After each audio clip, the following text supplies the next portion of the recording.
Assalamualaikum warahmatullahi wabarakatuh. Bismillahirrahmanirrahim. Hamidanillah tabaraka wa ta'ala wa musalliyan wa musalliman ala rasulillah wa ala alihi wa sahbihi wa man walah. La haula wa la quwata illa billah, amma ba'dah. Hadirin wal hadirat rahimani wa rahimakumullah. Alhamdulillah bisa kembali berjumpa dalam kesempatan yang insya Allah juga waktu yang begitu berkah untuk kita semua, sebab tiada sehari pun tanpa kita mencari ilmu. Semoga dengan jalan ilmu, dengan jalan mencari ilmu, jalan kita ke surga dimudahkan oleh Allah Subhanahu wa ta'ala. Hadirin wal hadirat yang kami muliakan, melanjutkan bab ke-13 kitab Al-Kabair tentang dosa-dosa besar. Dosa besar yang ke-13 adalah memakan harta anak yatim dan zalim kepadanya. Ya, jadi Allah berfirman dalam surat An-Nisa ayat 10, Innalladzina ya'kuluna amwalal yatama. Sesungguhnya orang-orang yang memakan harta anak yatim secara zalim, zulman, secara zalim. Jadi zalim di sini maknanya adalah bukan maksudnya asal makan, ya, tapi zalim di sini dia mengambil hak daripada anak yatim tersebut. Innama ya'kuluna fi butunihim nara. Sebenarnya mereka itu menelan api sepenuh perutnya. Wa yaslawna sa'ira. Dan mereka akan masuk ke dalam api yang menyala-nyala. Jadi sa'ir ini adalah, selain maknanya api yang menyala-nyala, sa'ir ini juga bermakna neraka sa'ir. Jadi neraka yang dikhususkan oleh Allah bagi seseorang yang senang memakan harta anak yatim.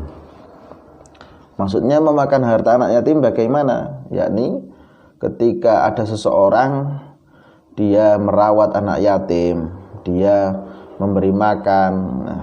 Namun ketika ada harta di mana harta itu adalah milik haknya anak yatim, kemudian dia menggunakan tanpa batas. Dia menggunakan secara zalim.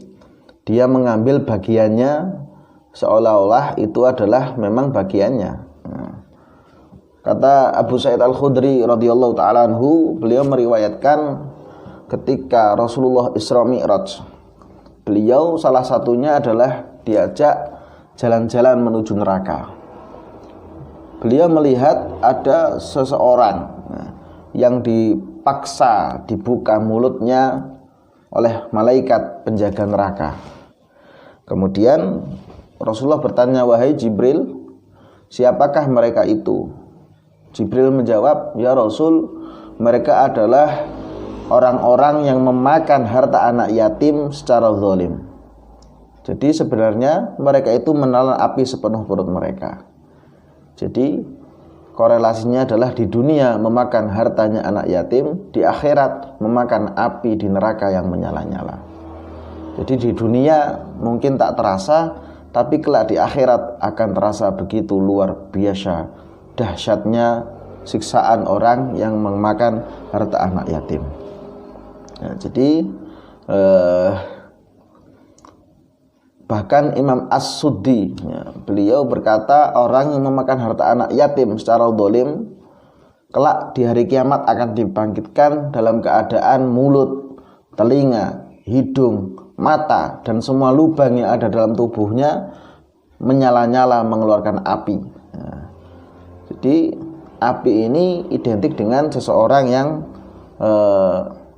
mendapatkan hukuman berat. Jadi salah satunya adalah pemakan harta anak yatim. Namun kata Allah di ayat sebelumnya, wa man kana ghaniyan falyasta'fif. Ketika orang yang memelihara anak yatim tersebut, maksudnya memelihara adalah yang kami katakan tadi, dia memberi makan, memberikannya pendidikan, memberikan uang saku, dia merawatnya. Kemudian maka hendaklah ia menahan diri ketika dia itu orang yang mampu. Tapi wa man kana fakiran falyakul bil ma'ruf. Tapi kalau dia miskin, pengurusnya miskin, maka boleh ia makan harta itu, tapi dengan catatan dengan cara yang baik, bil ma'ruf. Menurut para ulama, bagaimana seseorang yang merawat anak yatim boleh memakan harta anak yatim tersebut dengan baik? Yang pertama, misalkan dia butuh, dia boleh mengambil haknya anak yatim tersebut, tapi dengan akad hutang.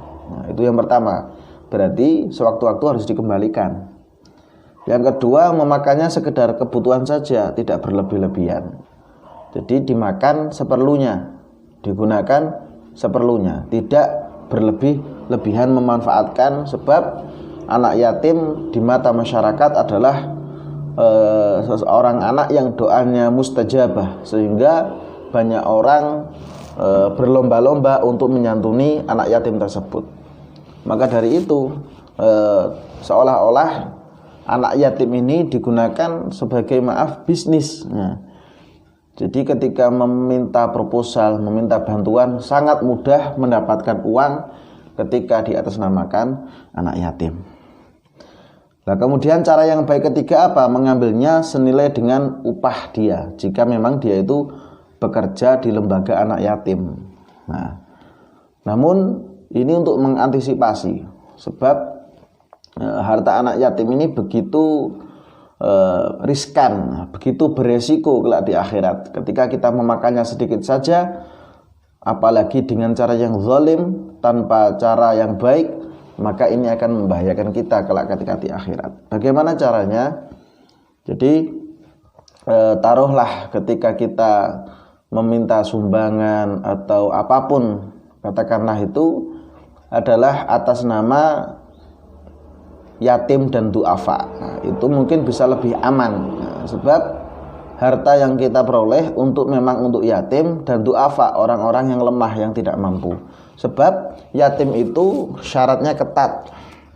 Jadi jangan dibayangkan yatim itu siapa saja yang tak mempunyai orang tua. Tidak. Kalau dalam Islam, yatim itu syaratnya adalah satu, dia belum balik. Ketika dia sudah balik, sudah dewasa, maka dia sudah bukan yatim lagi. Maka dari itu, ketika dia sudah tidak yatim namun tetap dibiayai dengan harta yatim, maka pengurusnya yang berdosa. Maka dari itu kenapa saya tadi bilang yatim harus diembel-embeli, diteruskan narasinya dengan dan du'afa lil yatama wal mustad'afin. Harta ini untuk anak yatim dan orang yang tidak mampu. Itu kriteria pertama, haruslah anak yatim itu belum balik. Yang kedua, yatim itu adalah seorang anak yang ditinggal mati ayahnya, bukan ibunya. Ketika ada seseorang anak, dia belum balik, dia yatim, tapi ternyata dia ditinggal mati ibunya, ayahnya masih ada, berarti dia bukan yatim. Nah, kalau di istilah kita ada yatim piatu. Jadi kalau yatim itu ditinggal mati ayahnya, kalau piatu ditinggal mati dua-duanya. Nah, namun secara syarak itulah makna yatim. Jadi dia belum balik dan dia ditinggal mati oleh ayahnya. Makanya harus hati-hati bagi siapa saja yang mengelola harta yatim itu. Maka dari itu, supaya aman, supaya kita terhindar dari malapetaka ketika di akhirat, ketika kita mengurusi harta anak yatim, haruslah disertai dengan dan orang-orang yang lemah, wal mustad'afin, dan du'afa atau orang-orang yang kurang mampu. Jadi itu yang bisa kami sampaikan. Semoga semua kita dan keluarga kita dijaga oleh Allah Subhanahu wa taala. Hadza minni wal afu minkum. Assalamualaikum warahmatullahi wabarakatuh.